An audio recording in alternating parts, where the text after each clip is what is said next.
गेली ससुरवा जब से न चिन्हाए लगली गे। गेली ससुरवा जब से न चिन्हाए लगली गे। लागो हो पीली फ्रिज के पानी चिकना लगली गे। लागो हो पीली फ्रिज के पानी चिकना लगली गे। देखियो अब हमारा तो भुलाए लगली गे। देखियो अब हमारा तो भुलाए लगली गे।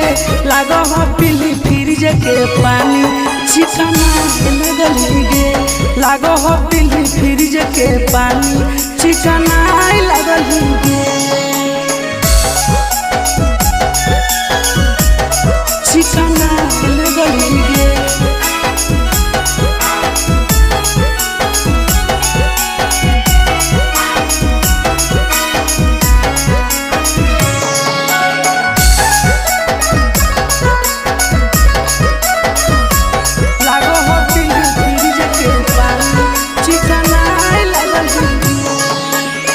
भातारा के भात खाई के गेली तुम गोटाई गे।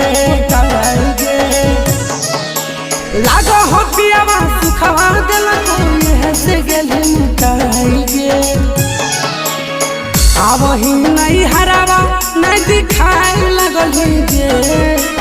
अब ही नहीं हरावा नहीं दिखाई लगली गे। लागो हो पीली फ्रिज के पानी चिकना लगली गे।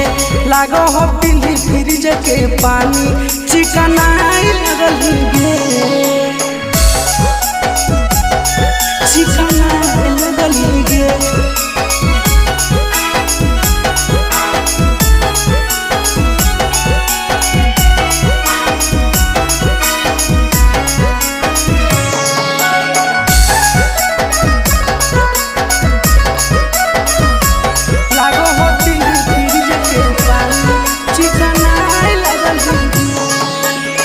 पहले हेली है गे छौरी चारगो के धौन गे।